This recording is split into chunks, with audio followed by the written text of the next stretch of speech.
November 12th, 1944, 8:50 in the morning, Kofjord, northern Norway. Captain Robert Weber stands on the bridge of the battleship Tirpitz. The air is sharp. The sky is clean. Black mountains seal the fjord like stone gates. Beneath his boots rests 52,600 tons of steel, the heaviest warship ever built in Europe. Weber scans the horizon for enemies that never appear. His faith is in armor, arithmetic, and doctrine. 12 inches of belt steel guard the citadel, deck plating rated to defeat any standard bomb. 3 concentric rows of anti-torpedo nets grip the hull. Smoke generators wait on the cliffs, crews posted day and night. To Weber, the ship is untouchable. To him, the sea obeys old rules. What he cannot see is the danger above, a threat that ignores horizons, armor, and water depth. To Winston Churchill, Tirpitz is simply the beast. For 3 years, he floods Admiral Tovey with one demand. The destruction of this ship outweighs every other naval objective. No rival target even comes close. Why obsess over a vessel that rarely sails? Because Tirpitz wages war without firing a gun. She is a fleet in being. Her presence pins HMS King George V, HMS Anson, and a carrier at Scapa Flow. Every Arctic convoy bleeds escorts. Merchantmen vanish. Sailors freeze beneath black waves. The battleship never moves. Yet Allied strength drains away. Weber understands this power, and he trusts the fjord to protect it. Steep rock walls rise 3,000 feet. Aircraft cannot attack low without dying against stone. Beneath the surface, nets weighted with chains claw at any torpedo. Above, smoke can smother sight in 7 minutes flat. And deeper still, German metallurgy waits. Wotan Weich and Wotan Hart steel encase the heart. The citadel is a vault. To the crew, it is survival made metal. But to grasp why the final strike rewrote warfare, you must first walk through failure. September 1943. Operation Source begins in silence and terror. Air attack has failed. So the British choose the unthinkable. They build the X-craft. Submarines 50 feet long, 5 feet wide. Not vessels, coffins. 4 men entombed in diesel fumes, sweat, and spoiled food. Air recycled until thought itself dulls. These craft must be towed 1,000 miles across the North Sea, slip minefields, cut steel nets, place 2 tons of amytal under the keel. Success odds, less than 10%. Survival odds, worse. 6 depart Scotland. Only 3 reach the target. X9 vanishes in a storm. X8 floods and is scuttled. Lieutenant Donald Cameron commands X6, age 27. His periscope shatters. Gyro fails. Depth gauge lies. At 7:07 on September 22nd, he collides with the hull. German sailors toss breakfast scraps above him. The inner net is breached. Then the engine dies. X6 surfaces beside the battleship. Rifles crack. Grenades splash. Cameron dives one last time. He rams the seabed beneath turret Caesar, sets both charges for 1 hour. Hatches open. Boat scuttled. Surrender follows. For 60 minutes, Cameron watches his watch. German officers demand answers. He gives none. At 8:12, the sea explodes. 52,000 tons leap 5 feet skyward.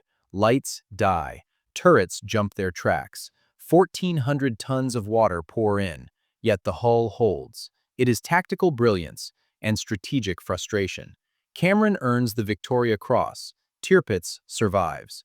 German teams, waist-deep in ice water, seal the wounds. 6 months later, the beast breathes again. Weber reads the report. Damage severe, structure intact. To him, the blast is not warning. It is proof. If 2 tons beneath the keel cannot kill her, what can? April 1944. Tirpitz returns to readiness. The Royal Navy abandons finesse. Operation Tungsten unleashes brute force. 2 fleet carriers, 4 escort carriers, cruisers, destroyers, 42 Barracudas with 80 fighters. April 3rd, dawn. The smoke crews are late. Dive bombers scream downward. 15 bombs strike in under a minute. Upper decks disintegrate. Anti-aircraft crews vanish. 122 die instantly. More than 300 bleed. From the air, it looks decisive. From photographs, the truth lands hard.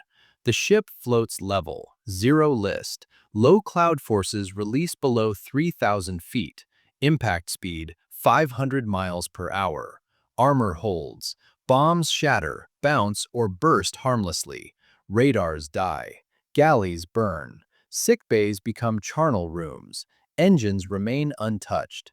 Weber walks through smoke and bodies, then descends to the armored deck. Scratches, cracks, no breach. The heart still beats. He signals Berlin. Operational. Repairs ongoing. Confidence hardens into certainty. Nothing can finish her. The Admiralty turns to Barnes Wallis, engineer, problem solver. He sees not a ship, but physics. Detonate beneath, not upon. Let earth and water become weapons. Thus, the Tallboy is born. 21 feet long, 12,000 pounds, machined steel casing, designed to strike at 750 miles per hour. Torpex filling, layered drop by drop, weeks per bomb. Fins canted 5 degrees, spin for perfect stability. Drop from 18,000 feet, accuracy within a tennis court. September 1944. Operation Paravane. Tirpitz moves to Tromsø beyond the Arctic Circle, too far for return flights, so the crews fly to Russia, Yagodnik near Arkhangelsk. Maps lie. Radios fail. Ice coats wings. 6 Lancasters crash land. Crews wander swamps for days. Fuel is dirty. Runways are mud. Still, they fly. September 15th. Smoke blankets the fjord. Bombs fall blind. One Tallboy does not. It strikes water, curves beneath the bow, detonates against the seabed. The hull whips like cloth. Shafts tear free. She lives, but will never sail again. Berlin orders her south, to a dredged sandbank at Tromsø. A floating battery, they say, unsinkable by definition. Weber believes it. He should not have. November 12, 1944. Operation Catechism. Now the range is just short enough. Barely. Lancasters are stripped bare. No armor, no turrets, no de-icing. 32 lift into darkness at 3 a.m. They know the odds. At 8 a.m., radar screams. Smoke orders echo. Valves open. But the air is dead calm. The fog clings low. Masts rise like markers. From 14,000 feet, the SABS sight locks in. Straight and level. 60 seconds of death. 15-inch guns fire skyward. Black bursts shake the bombers. Then release. And waiting. At 8:41, the first Tallboy hits the sandbank. The ground liquefies. The foundation vanishes.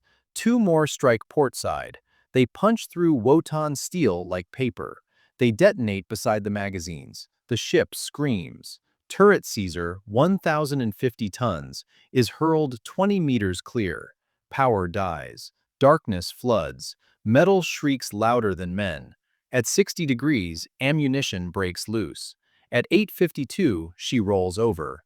The Queen of the North capsizes. Her red keel pierces the Arctic air. Silence returns. 971 are dead. For days, tapping echoes from inside. 87 are cut free. The rest freeze or suffocate. Captain Weber dies with his ship. He followed every rule he knew. Those rules no longer mattered. The sinking of Tirpitz ends an era. Armor and guns bow to physics and industry. Steel alone cannot win. When the ground itself turns hostile, here the old war ends, and the modern age of destruction stands revealed.